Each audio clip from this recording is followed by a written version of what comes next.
Je m'appelle Anne Margalin. Bienvenue dans la saison 3 de Sweet Papy Podcast. Comment maintenir une connexion émotionnelle avec ceux qui sont sur le point de nous quitter? Aujourd'hui, je partage avec toi une leçon d'amour, un rappel que chaque instant est précieux et je me permets de t'embrasser. Quand les bras qui vous ont si longtemps réconfortés se fragilisent, quand vous souhaitez prendre soin avec douceur de ceux qui vous ont donné la vie, vous réalisez que c'est un monde inconnu qui s'ouvre devant vous. Vous êtes proche aidant. La vocation de Sweet Papy Podcast est de vous aider à garder ces moments agréables et mémorables pour maintenir votre équilibre de vie et une relation pleine d'amour avec eux. Avec nos invités, nous vous parlons de toutes les ressources positives, les solutions alternatives et les approches humanistes actuelles. Et nous avons à cœur de vous les transmettre pour vous soutenir et vous aider dès à présent. Alors je vous remercie de passer quelques minutes avec moi pour écouter les conseils d'une experte aidante et rejoindre ainsi une grande communauté bienveillante en cliquant dans le descriptif de l'épisode juste en dessous. Bonne écoute!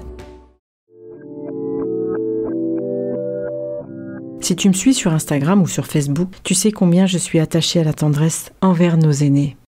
En ce début 2024, je fais face, moi aussi, à des défis émotionnels importants, avec Sweet Mamie et Sweet Papy en même temps. Mais dans le fond, chaque seconde à leur côté est un trésor inestimable, un rappel que chaque instant est précieux. Alors aujourd'hui, je vais te partager 5 points émotionnels clés qui sont souvent oubliés, mais essentiels pour renforcer ces précieux privilèges auprès d'eux. Écoute bien jusqu'au bout cet épisode, parce que j'ai répondu à un quiz de 5 questions sur la douceur et la tendresse envers nos proches il y a quelques jours, et j'aimerais te le partager à la toute fin de l'épisode. Alors dans cette série, qui va du cœur lourd à la joie retrouvée, on continue ce parcours de l'aidant entre j'angoisse et j'embrasse.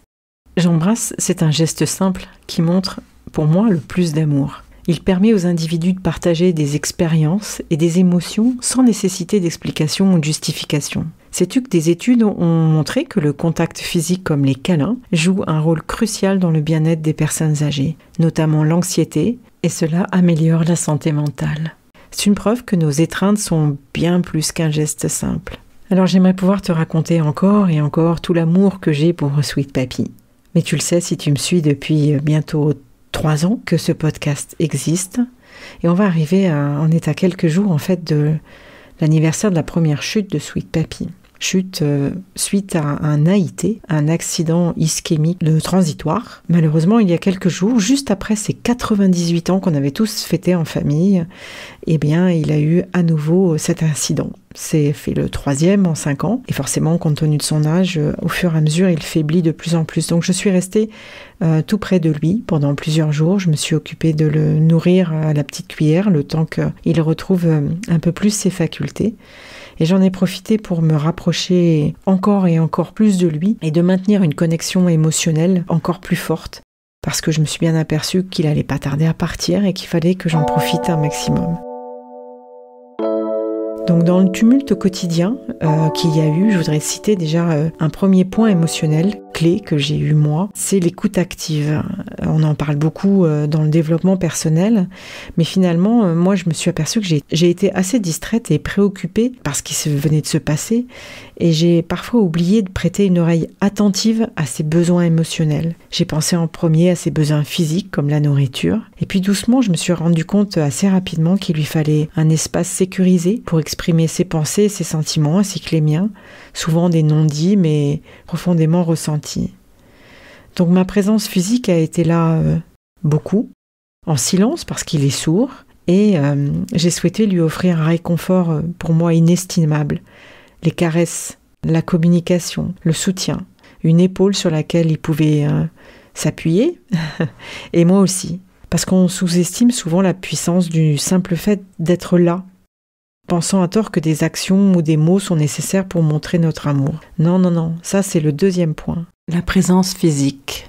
Et je me suis demandé quel geste simple montre le plus d'amour envers lui au moment où il arrive en fin de vie. Et finalement, je me suis aperçue que ce qui était important, c'était la reconnaissance des petits moments. Ça, c'est le 3e point. De chérir et de reconnaître ces petits moments. Alors qu'est-ce qu'on entend par petits moments? C'est un sourire, un regard, un rire, parfois partagé, qui renforce une fois de plus ce que j'indiquais en début d'épisode, la connexion émotionnelle et l'importance justement des interactions du quotidien. Je me suis penchée vers lui. Il a frotté son visage contre le mien tout doucement, comme pour me dire « tu es là, je le sais que tu es là ». C'était vraiment un grand partage d'amour. Et je l'ai beaucoup embrassé. Je lui ai embrassé les mains, je lui ai embrassé le crâne, je lui ai embrassé les joues. Et puis j'en ai profité pour lui exprimer tout mon amour, en parole et en acte. Je lui ai dit plusieurs fois que je l'aimais. J'ai voulu partager des pensées tendres avec lui et accomplir un petit acte important. C'était juste lui donner à manger, porter son café, lui passer à la petite cuillère, qu'il retrouve tous ces gestes-là suite à son incident. Ça, c'était de la tendresse et l'embrasser comme ça et le retour de tendresse que j'ai eu dans le regard, ça m'a fait tellement de bien que voilà, je voulais partager ce 4e point émotionnel qui est d'exprimer l'amour en parole et en acte. Enfin, le 5e, pour moi, c'est l'acceptation et le soutien inconditionnel. On m'a souvent demandé comment tu trouves la force dans ces moments difficiles. Et je le répète, c'est de pouvoir l'embrasser, de pouvoir continuer à lui offrir un soutien important, d'accepter aussi tel qu'il est, tel qu'il devient, tel qu'il vieillit, tel qu'il part doucement vers la fin de vie. Donc ces moments de vulnérabilité, renforcer aussi la confiance qu'il a en moi, que j'ai en lui, cette sécurité émotionnelle qui est si importante. C'est vrai que face aux défis, on peut être tenté de conseiller, de changer la situation, plutôt que de l'accepter et de soutenir la personne dans son expérience actuelle. Voilà, je voulais donc répéter à nouveau ces 5 points émotionnels qui sont importants pour moi dans ces moments-là. L'écoute active, la présence physique, la reconnaissance de ces petits moments qu'on doit chérir et reconnaître, exprimer son amour en parole comme en acte, et accepter et d'avoir un soutien inconditionnel malgré leurs conditions et malgré la fin de vie. J'ai passé beaucoup d'heures avec lui, beaucoup de jours. Et je me suis retrouvée dans une sorte de silence, un silence partagé entre nous, une sorte de connexion sans mots. Parce que finalement, dans un monde où les mots abondent, le silence partagé émerge comme une forme de communication puissante, souvent sous-estimée. Alors contrairement à la croyance populaire, le silence n'est pas un vide à combler, mais un espace riche en signification, moi je trouve. Une toile sur laquelle se peignent les émotions les plus profondes. Donc j'aime bien explorer la beauté et la profondeur du silence partagé, l'absence de mots. Et j'y ai souvent trouvé des connexions les plus fortes. Et dans ces moments que j'ai eus près de lui, je trouvais que le silence parlait plus fort que les mots. Le véhicule l'empathie, la compréhension, un soutien inébranlable. Ça transcendait la barrière du langage. Ça permettait de communiquer au-delà des limites des mots. Il ne pouvait pas lire, il ne pouvait pas m'entendre. Il pouvait me voir. Cette communication non verbale est particulièrement puissante dans les relations profondes et intimes, je trouve. Elle permet finalement de partager des expériences et des émotions sans nécessité d'explication ou de justification. Alors comme je le disais plus tôt, il y a eu plein de moments de tendresse, plein de petits gestes. Et puis dans le silence, j'avais l'impression que les barrières tombaient, les masques aussi. Et ça fait un petit peu l'essence pure, quelque part, de la relation humaine. Une acceptation mutuelle et un amour à nouveau inconditionnel. Et puis le silence est partagé aussi comme un indicateur de confort et de sécurité. C'est ce que j'ai senti à chaque fois. Il était bien, il était à l'aise dans le silence que j'avais. Il avait confiance. Il n'est pas nécessaire de remplir chaque instant de parole pour maintenir la connexion. Ça, c'est évident. Et puis ce silence partagé, c'est une célébration de ma présence, de sa présence. Globalement, ça nous rappelle que dans notre quête incessante de communication, les moments les plus significatifs peuvent se retrouver non pas dans ce que nous disons, mais dans ce que nous partageons dans le silence et dans les gestes. Je t'embrasse, mon père. Dans un monde bruyant, apprendre à apprécier le silence partagé, c'est une compétence précieuse que j'ai apprise avec ces quelques jours auprès de lui. Ça m'a ouvert la porte à des niveaux de connexion et de compréhension plus profonds. À la fin de l'épisode, bien sûr, je t'ai dit qu'il faudrait prendre quelques instants, quelques minutes, pour faire un quiz en 5 questions sur la douceur et la tendresse envers nos proches âgés. Alors ça y est, on est à la fin de l'épisode. J'espère que ça t'a plu. Voici les 5 questions.